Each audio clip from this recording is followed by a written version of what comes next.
Alors, petite introduction sur le géodécisionnel.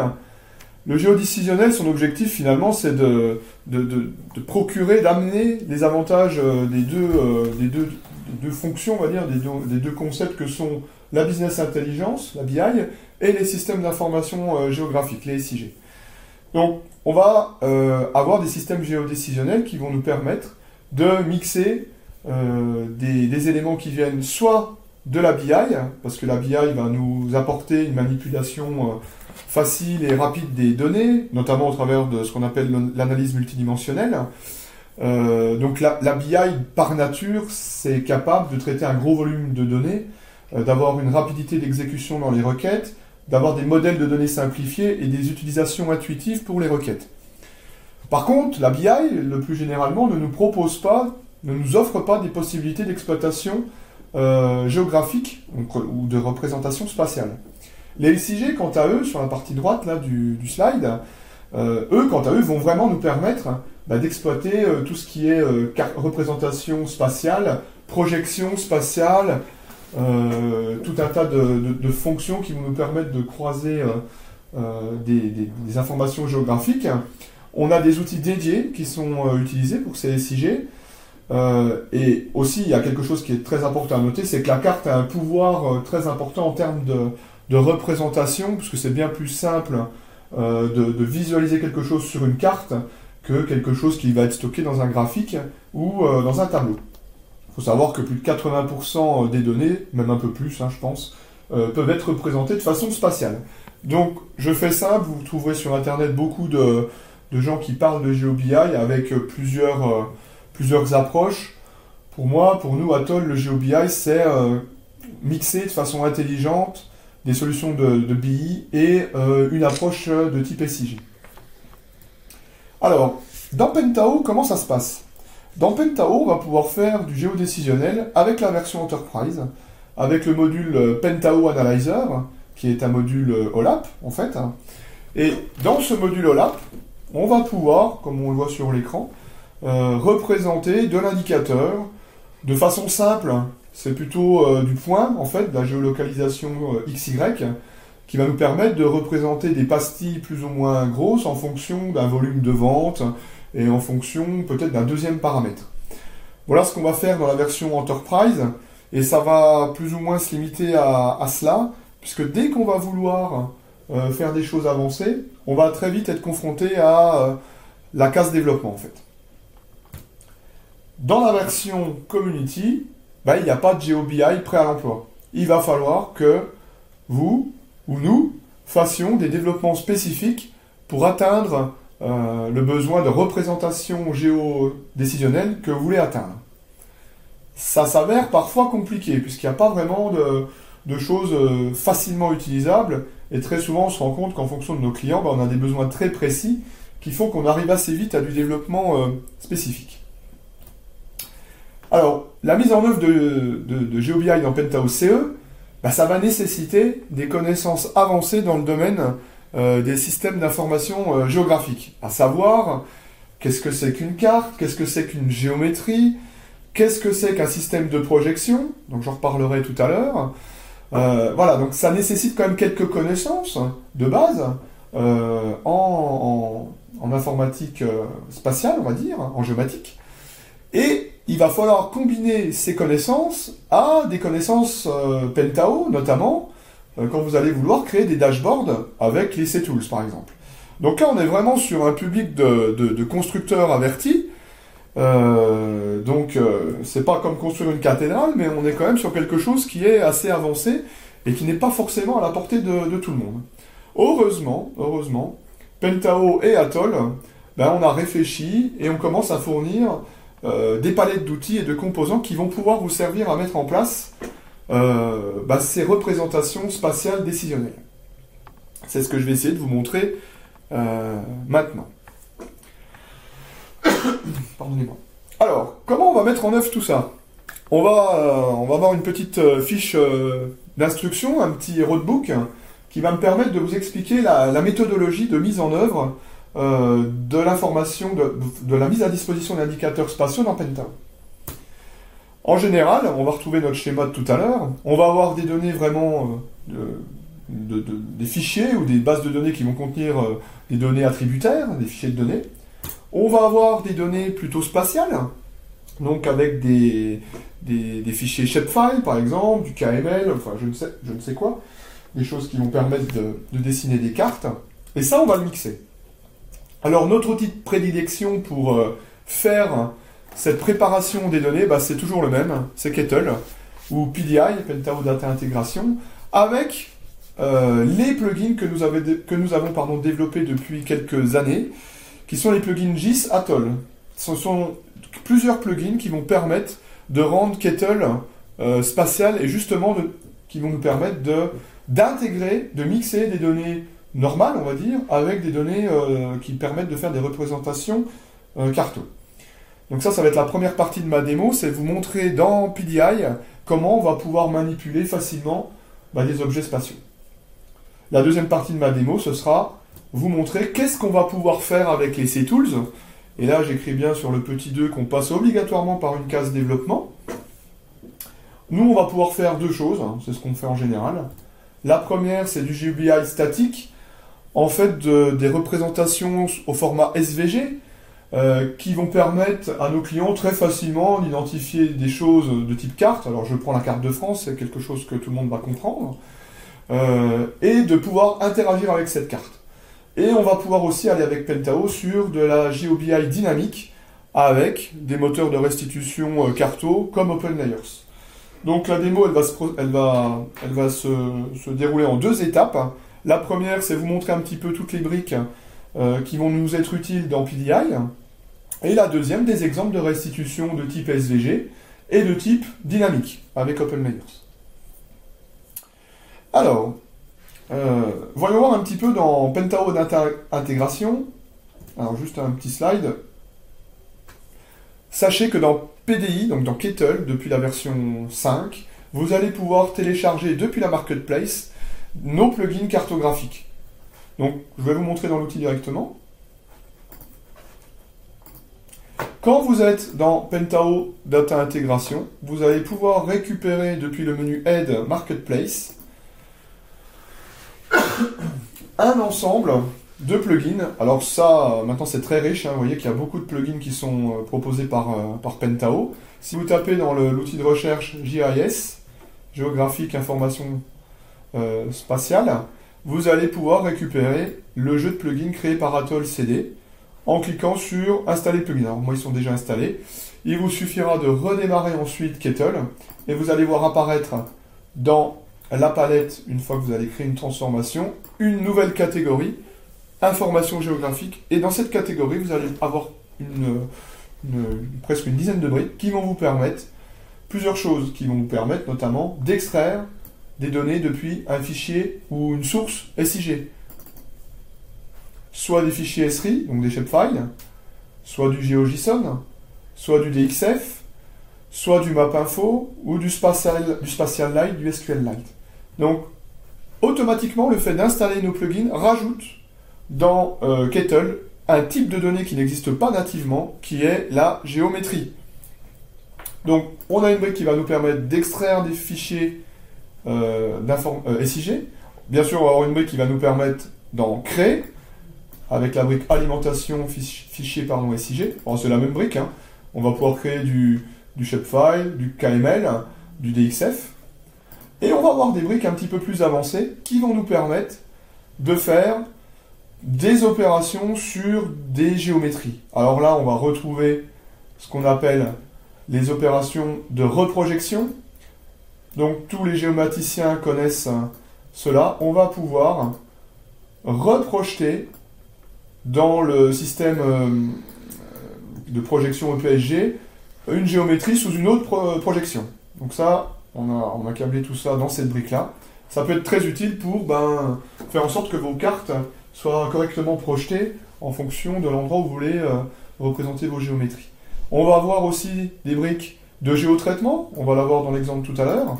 Ces briques de géotraitement vont nous permettre, par rapport à une géométrie, un département, une commune, de retrouver le centroïde de la commune, de retrouver uniquement la frontière, de faire de l'intersection avec d'autres géométries. Donc voilà, on va avoir des opérateurs qui sont vraiment liés à la représentation spatiale. Je vais en faire un exemple après. On va pouvoir agréger des géométries, par exemple, finalement c'est comme une agrégation de données, hein, sauf que là on va agréger, fusionner peut-être des géométries entre elles pour unir des géométries à partir de plusieurs communes d'un département, reconstruire des communautés de communes, des départements. Donc ça j'en ferai un exemple également. Et on va pouvoir aussi, peut-être, quand vous aurez besoin, générer du fichier SVG pour intégrer les fichiers SVG générés dans vos représentations web avec les C12. Alors, ça va être l'exemple que je vais prendre. Mon exemple, il va être assez simple. Il va me permettre de vous expliquer comment on peut mettre en œuvre ce type de représentation dans Pentao CDE. Donc, vous voyez que dans Pentao CDE, on a une carte là. Je vous montrerai la version dynamique tout à l'heure. C'est une carte SVG qu'on a construite avec Kettle. On voit que finalement, on n'est pas tellement proche de la réalité parce que les dom-toms ne sont pas si proches que ça dans l'Atlantique. Paris, on l'a isolé avec la région parisienne pour pouvoir y accéder plus facilement. Donc on va construire une carte à façon en SVG. Alors quelle est la manière de procéder? La manière de procéder, c'est d'utiliser Pentao Data Intégration avec nos plugins. Donc, un exemple simple, je vais ouvrir QGIS, donc un outil assez connu, qui nous permet de manipuler de la donnée cartographique. Alors je vais supprimer les couches pour vous montrer comment ça fonctionne. Donc avec QGIS, on va pouvoir visualiser des shapefiles. Donc je vais ajouter une couche vecteur. Cette couche vecteur va provenir d'un fichier shapefile. Je vais prendre les départements. Voilà. Et cette couche vectorielle, je vais vouloir avec Kettle la transformer en SVG pour pouvoir l'intégrer dans un dashboard, parce que je ne peux pas intégrer un shapefile directement tel quel dans une page web. Donc l'objectif, ça va être d'utiliser Kettle pour dire, voilà, ce shapefile, ou quelque chose qui serait stocké dans un système spatial, une base Postgres PostGIS, un oracle spatial, ou autre chose, je vais le lire dans Kettle et je vais le reformater en SVG pour pouvoir le réutiliser dans le dashboard. Donc, la méthodologie est finalement assez simple dans Pentao Data Intégration. Je vais utiliser la brique d'extraction depuis fichier SIG. C'est cette première brique. Je vais dire que je lis un fichier shapefile. Ce fichier shapefile, je vais aller le chercher. C'est le même, hein, celui que j'intègre dans PostGIS. Et je vais dire que voilà, dans ce fichier shapefile, la géométrie, je vais la renseigner dans un champ que je vais créer dans Kettle qui va s'appeler géométrie.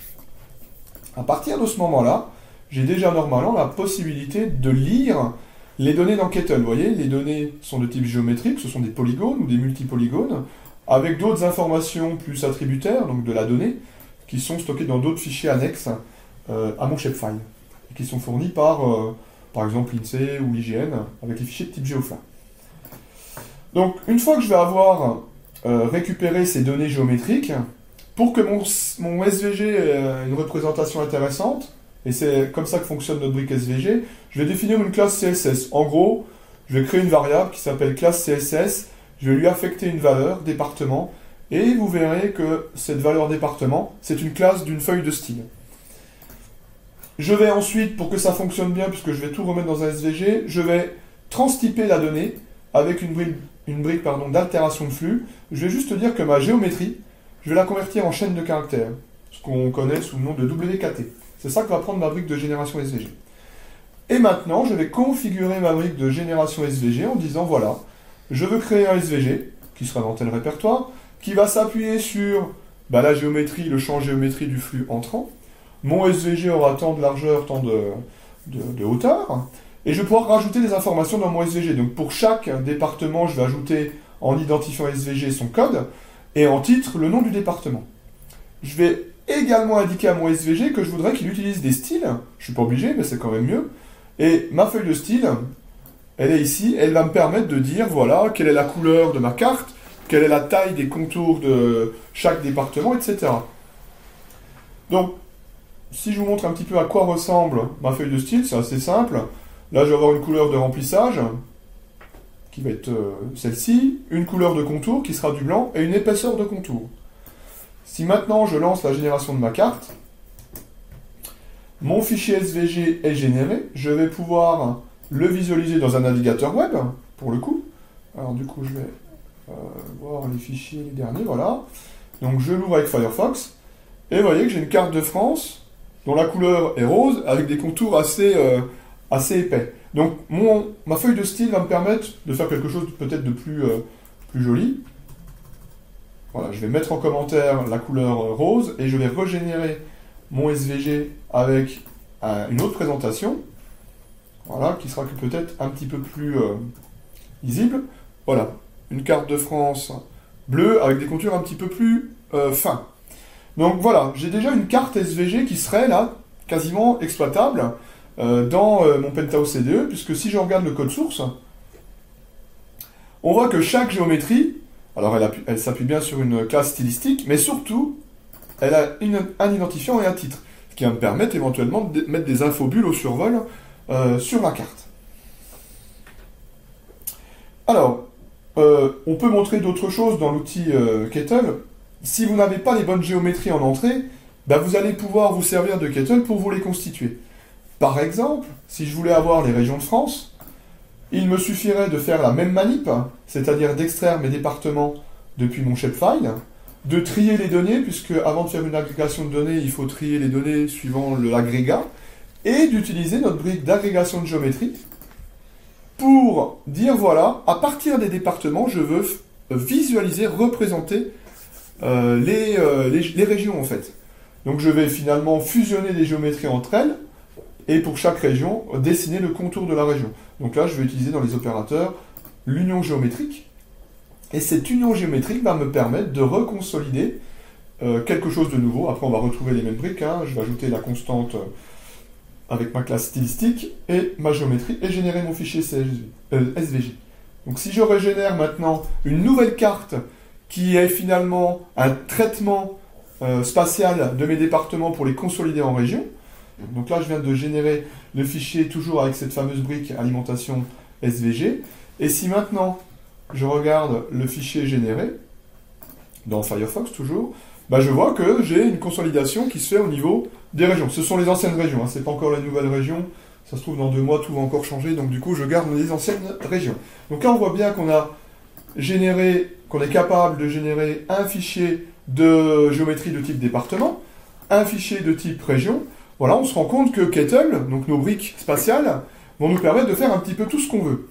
Alors, autre exemple utile, souvent les contours, notamment des départements, vous voyez, c'est assez détaillé, puisqu'on a une précision assez importante en termes de détails. Cette précision, on n'en a pas forcément besoin quand on est en mode web, puisqu'un utilisateur, s'il zoome sur la Côte d'Or, il se rappelle que la Côte d'Or, elle est ici, il n'a pas besoin d'avoir le détail des contours. Pourquoi je vous dis ça? C'est parce que la carte SVG, elle prend une certaine place. Si je regarde la taille, c'est pas énorme, mais ça fait quand même 704 kilooctets. Il serait peut-être judicieux, quand on fait des cartes SVG, de simplifier les contours, ça c'est la première chose, et aussi après, de réassembler les géométries avec des outils comme Inkscape ou autre chose, pour mettre peut-être des objets qu'on ne sait pas mettre ailleurs, ou de les rapprocher de la carte, par exemple les DOM-TOM.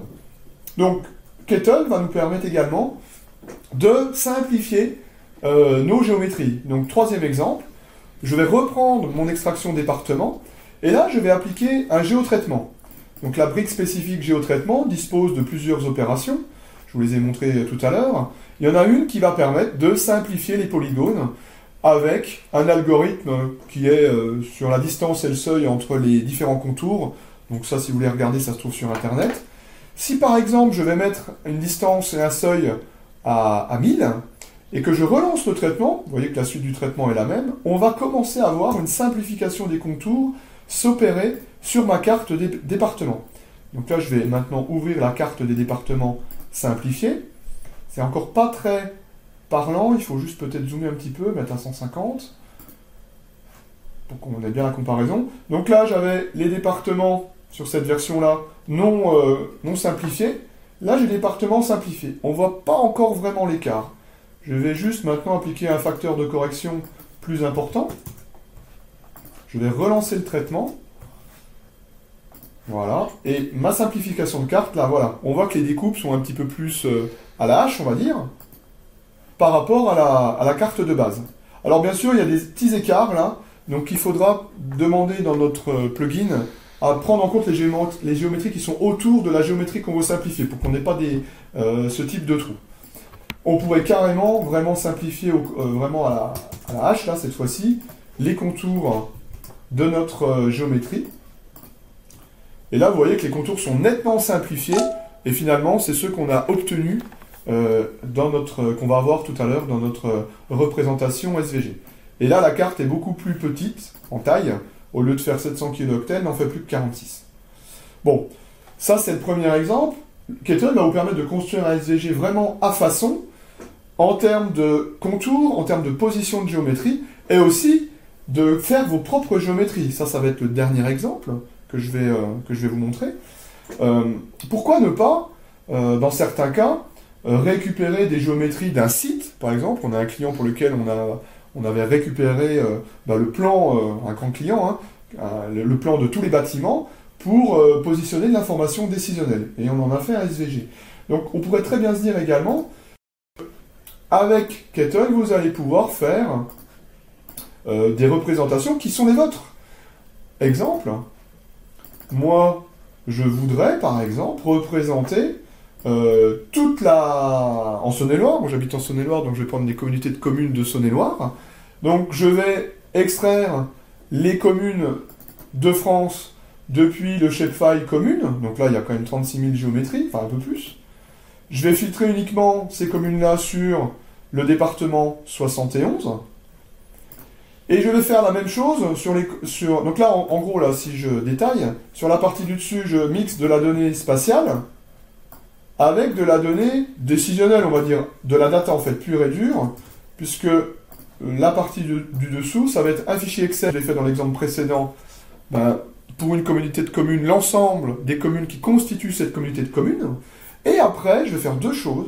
Je vais me générer un fichier SVG, pour peut-être encore là, le mettre dans mon Pentao, et je vais aussi me générer un fichier shapefile pour en faire une utilisation autre, peut-être dans QGIS, peut-être le réinjecter dans un PostGIS, voilà, quelque chose de ce type.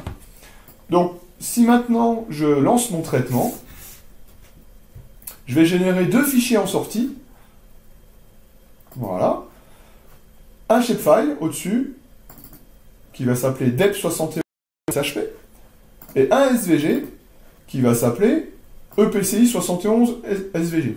Alors, mon EPCI 71, il doit arriver au-dessus, voilà.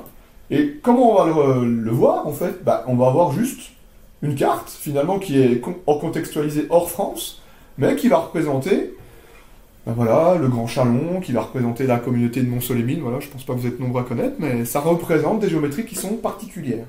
Si maintenant je vais avoir une contextualisation, je pourrais très bien ouvrir l'autre fichier, le fichier du dessus, le shapefile, dans QGIS. Je vais le faire, je vais ajouter une couche, vecteur, qui vient de ma génération Kettle. Alors il doit être par... il est noyé dans la masse, DEP71, voilà, 10h37. J'ajoute... Alors il y a tout ce qui est projection. Voilà. Donc là on voit que mes communautés de communes, elles sont bien en Saône-et-Loire, et là je peux les visualiser dans un outil de représentation spatiale. D'ailleurs, si je clique sur les propriétés, je vais retrouver à gauche les informations qui sont portées par les géométries. La communauté urbaine du Creusot, le Sud-Côte chalonnaise, le Grand Chalon. Voilà. Donc, le but de cette première partie était de vous montrer que finalement, vous allez pouvoir représenter dans Pentao n'importe quelle géométrie. Par contre, il va vous falloir connaître certains concepts liés à la géométrie, et je pense notamment à tout ce qui est projection, système de projection. Souvent, on a des choses à faire sur ces projections, parce que on va manipuler des géométries qui ne sont pas forcément projetées de la même manière en fonction de nos sources. Alors, on va passer maintenant à la partie qui peut-être vous intéresse le plus, c'est la représentation spatiale dans Pentao. Donc là, je vais vous montrer sur un serveur Pentao un exemple Alors, je vais mettre en plein écran, je pense que ça va. Voilà. Donc, ce sont des données fictives, on va dire, qui représentent une répartition de personnel, d'employés, on va dire, sur la France entière. Ce qu'on peut voir, c'est que là, on a, comme pour ceux qui connaissent les C-Tools dans Pentao, on a toujours la même mécanique. Nous avons des filtres qui vont permettre de piloter des objets. Donc là, on voit déjà que la carte, elle prend en compte le filtre qu'on va lui passer. Donc si je veux voir l'âge moyen de mon personnel en France, je clique sur l'indicateur âge moyen sur telle année. Alors on n'a pas de données en 2014, donc la carte va être vide. Et si je veux voir les effectifs physiques, donc le nombre de personnes, je vais changer d'indicateur. Je vais revenir en 2015. Et là, la carte, non seulement elle est paramétrée, c'est-à-dire qu'elle prend des paramètres avec ce qu'on appelle un listener, mais aussi elle va pouvoir en renvoyer. Elle est interactive, hein, c'est le SVG qu'on a construit tout à l'heure. Si je survole la carte, je vois qu'en Côte d'Or, j'ai 1197 employés. Si je vais en Guyane, j'en ai 515. Si je vais sur Paris, j'en ai 17 803. Vous voyez, on va avoir une représentation sous forme de choroplète qui va me permettre de quantifier de façon, là, pour l'instant linéaire, on pourrait avoir d'autres algorithmes de calcul, de dire, voilà, tu m'affiches sur une couleur sombre un grand nombre d'effectifs, et puis des couleurs claires, un petit nombre. Et quand je vais cliquer sur un département, la carte va envoyer un événement pour dire, voilà, je veux afficher le contexte du département que j'ai cliqué. Donc par exemple, Lyon, là je viens de cliquer sur Lyon, je vais avoir un détail, là j'ai 560 personnes dans Lyon, et si je veux voir la répartition des effectifs par tranche d'âge, je vais avoir un camembert à gauche avec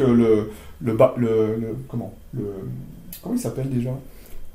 Le camembert. Le pie chart dans Pentao.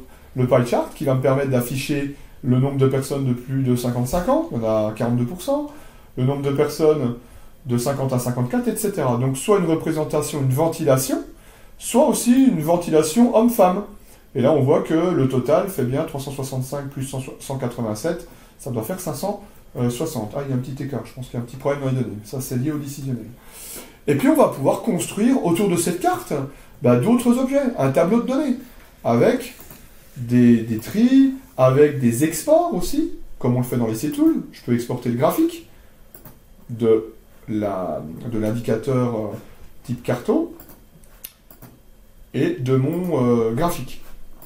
Et puis je vais pouvoir jouer avec ma carte, puisqu'elle va à la fois prendre des paramètres et à la fois en renvoyer. Là, si je voulais aller un petit peu dans le Finistère, je pourrais avoir le détail sur le Finistère. Et bien sûr, j'aurai la possibilité, puisque j'ai fait mes préparations de données, de représenter ce que je veux. Là, on a mis les régions en dessous. Donc là, pour le coup, ce sont les nouvelles régions.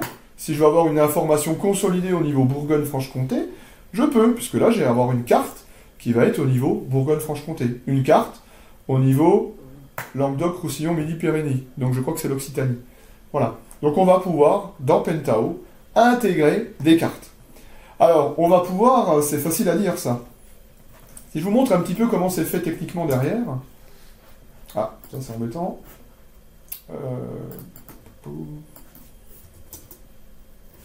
Oh, le beau serveur à pêche. Donc je vais juste vous montrer techniquement, et là vous allez voir qu'il y a pas mal de code derrière tout ça, et c'est pas du code prêt à l'emploi, c'est ça la difficulté. Ça va être, ça va être du code spécifique que nous avons fait pour ce besoin très précis.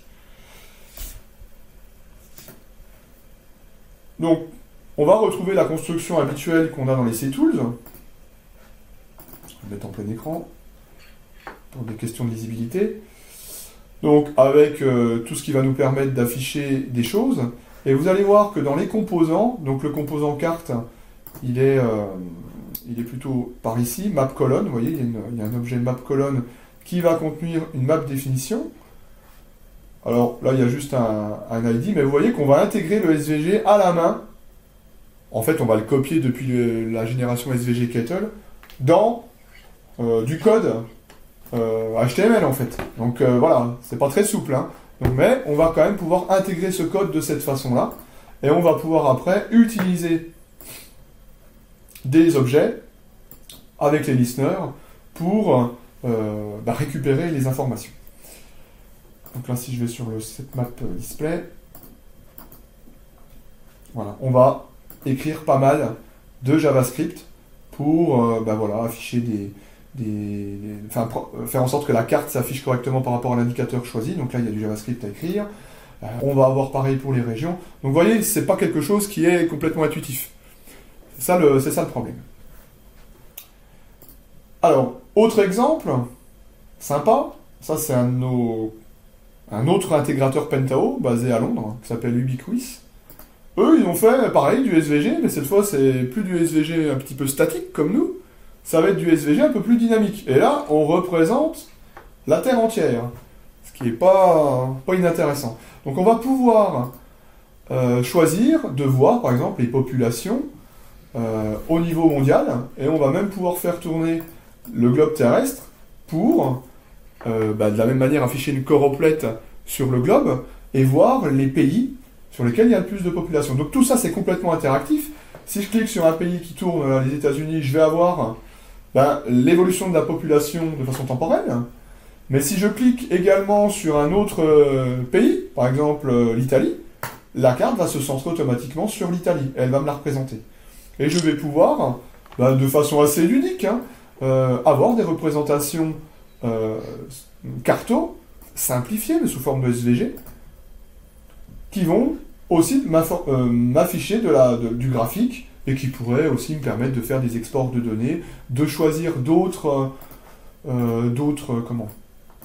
types d'analyses. Par exemple sur l'environnement, la pollution, tout ce qui est émissions de CO2, je pourrais très bien dire, voilà, je veux voir les émissions de CO2 sur le globe, quels sont les pays qui vont polluer le plus en une année, par exemple. Donc là, on devrait retrouver, par exemple, la Chine, on va retrouver d'autres pays, l'Inde.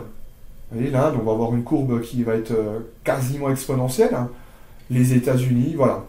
Donc, ça c'est du Pentao, c'est du CTools, ce sont des types de représentations qu'on va pouvoir faire dans Pentao, moyennant développement. Donc, si je reviens sur mon slide initial, donc là on est vraiment sur quelque chose de statique. Pourquoi ? Le SVG est intéressant, il permet très vite de comprendre des objets géométriques quand on les connaît, mais dès qu'on va avoir besoin d'un affichage réel d'un fond de carte, par exemple, je pense à la BD Ortho de l'IGN, pour vraiment repérer des choses, des photos aériennes, etc., on va être obligé, là, dans ce cas-là, de passer à un autre système qui va être GeoBI dynamique, on va dire, puisque là, on va pouvoir zoomer sur la couche, on va pouvoir se déplacer, on va pouvoir ajouter tel et tel fond de carte, et là, pour cette partie-là, on va pouvoir également le faire dans Pentao, toujours avec les CTools, toujours en code spécifique, mais avec OpenLayers, par exemple. Donc, troisième exemple, je vais basculer sur un autre type de représentation, OpenLayers. Du coup, il faut que mon serveur veuille me donner accès. Hop. Alors, je vous demande quelques instants. Voilà. Donc, un autre exemple. Alors, c'est tout bête. L'exemple, il est assez simple. Il est de dire, voilà, je suis en Alsace. Je voudrais savoir les flux de mobilité géographique. C'est-à-dire, voilà, je prends Colmar comme référence. D'où viennent les personnes qui viennent travailler à Colmar? Donc, c'est assez simple. Vous avez une carte qui s'appuie sur OpenLayers. Donc là, on a pris le fond de carte standard.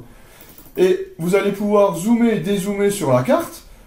Et y aller de façon même très, très détaillée. On est vraiment sur un moteur carto. Et remettre une autre couche qui va nous permettre de voir les flux de mobilité qui arrivent, les personnes en fait qui viennent travailler à Colmar. Donc je vais avoir très vite sur la carte une vision très rapide. Voilà, je vois que les gens qui viennent travailler à Colmar, ils sont essentiellement dans le Haut-Rhin. Il y en a pas mal qui viennent de Strasbourg quand même, on le voit au-dessus. Et l'échelle de valeur est représentée avec les différents marqueurs là. Et je vais pouvoir, bien sûr, comme je suis dans une technologie CTools, retrouver mes fameux graphiques, mon bar chart, ma décomposition par ventilation départementale. Donc, les gens qui travaillent à Colmar, ils viennent essentiellement de Colmar. Ils sont 16 987. Après, on a des gens de Mulhouse. Après, on a des gens de Strasbourg. Maintenant, si je fais un focus sur d'autres communes, par exemple, je vais aller à Mulhouse, là, donc on va se rapprocher du territoire de Belfort. bah, la carte devrait un petit peu se décentrer. Voilà, on a encore des gens qui viennent de Strasbourg, mais voilà, la carte, le flux de population a été ramené sur Mulhouse. Et là, on voit que c'est quand même assez concentré autour de Mulhouse, et on va pouvoir voir que, pareil, les gens viennent de Mulhouse, après Sausheim, Ilzac, et que bah, les départements, c'est quand même essentiellement le Haut-Rhin. Maintenant, si je vais sur Strasbourg, alors là, on va être un petit peu plus au niveau national, ne serait-ce qu'à cause du Parlement. Alors, vous voyez que sur Mulhouse, bah, ça change un peu. Et sur Strasbourg, on a un vrai flux de population sur Strasbourg, avec Agno, et là, on va voir, c'est là où la carto, elle est intéressante, c'est qu'on va voir que des gens viennent travailler à Strasbourg, mais il y en a certains qui viennent de Bordeaux, il y en a qui viennent de Toulouse, il y en a quelqu'un qui doit venir de Pau, il y en a qui viennent de Paris, bien évidemment. Vous voyez, on a beaucoup de gens qui viennent de Paris, contrairement aux gens qui viendraient travailler à Agno, il y en a probablement moins.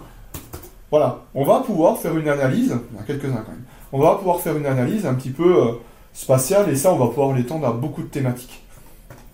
Alors, bien sûr, on va retrouver les fonctionnalités habituelles, on va pouvoir aussi, sur Agno, là je vais rester sur Agno, avoir un tableau de données qui va me permettre très vite de retrouver le top 10. Voilà, quelles sont les personnes, d'où viennent les personnes qui travaillent à Agno. Il y en a 7978, de Strasbourg, il y en a 1450. Si je veux savoir, les gens qui viennent de Colmar, ils sont combien? Je cherche dans mon outil Colmar, j'en ai 16. Voilà, on va retrouver toute la flexibilité, toute la puissance de Pentao sur la construction de notre tableau de bord. Alors là, c'est comme le SVG, c'est pareil. Il y a pas mal de codes spécifiques, finalement. Il va falloir intégrer les librairies d'OpenLayers à l'intérieur de Pentao. Pareil, je vais vous montrer rapidement. Là, voilà, c'est comme je le disais tout à l'heure, on est vraiment sur de la construction, du développement. C'est pas forcément intuitif et facile à faire pour tout le monde. Donc, juste vous montrer rapidement comment ça fonctionne. Donc, mon exemple, il est par ici. Non, c'est pas TCU, c'est ici, voilà. Donc, ma carte, elle est ici, c'est un dashboard CDE. Si je le mets en mode edit. Alors, on a des ressources JavaScript, on a approche4j.js qui nous permet de reprojeter en web la carte, et puis on a les librairies OpenLayers, ol.js, les feuilles de style OpenLayers, pour ceux qui connaissent. Et là-dedans, on va avoir du code. On a carrément intégré, c'est peut-être pas très propre d'ailleurs pour notre démo, on a intégré le code directement dans Pentao, mais on l'a mis dans un répertoire commun. Voilà, on a intégré le code natif d'OpenLayers, et après on le réutilise dans les composants qu'on va vouloir afficher à l'écran. Donc par exemple la carte, elle est ici, mapdaf, dans des événements, le postfetch, voilà, on va faire là-dedans du traitement. Je vais le mettre en plus gros, mais c'est là où on voit que c'est pas forcément très simple. On va le mettre en JavaScript. Voilà, on va avoir des petits travaux pour nous préparer notre échelle de données sur la carte, comme vous avez vu tout à l'heure. Après, on a des fonctions de style. Et puis après, on va préparer nos géométries qu'on va afficher au format WKT. On va prendre le paramètre de la commune, boucler pour afficher toutes les communes de provenance, en construisant ce qu'on appelle des features. Et après, ces features, on va les ajouter dans une couche. Je fais simple, même si c'est compliqué. Dans notre carte, en fait. Avec la fonction, c'est plus bas, oui, c'est ici, addLayer, voilà. Parce qu'on va construire une couche de vectoriel. Voilà, donc vous voyez que ça, c'est pas donné à n'importe qui, il va falloir quand même comprendre comment ça marche. Mais, comme on est dans l'open source, tout est possible. Il n'y a aucune limite. On pourrait aussi également utiliser Leaflet, qui est une librairie JavaScript très intéressante, pour faire de la représentation spatiale. Alors, au final, pour conclure, ce qu'il faut retenir, c'est que dans Pentao, pour faire de la GeoBI, c'est loin d'être évident. Si vous n'avez pas un profil de développeur, si vous n'avez pas de connaissances en géométrique, c'est pas simple.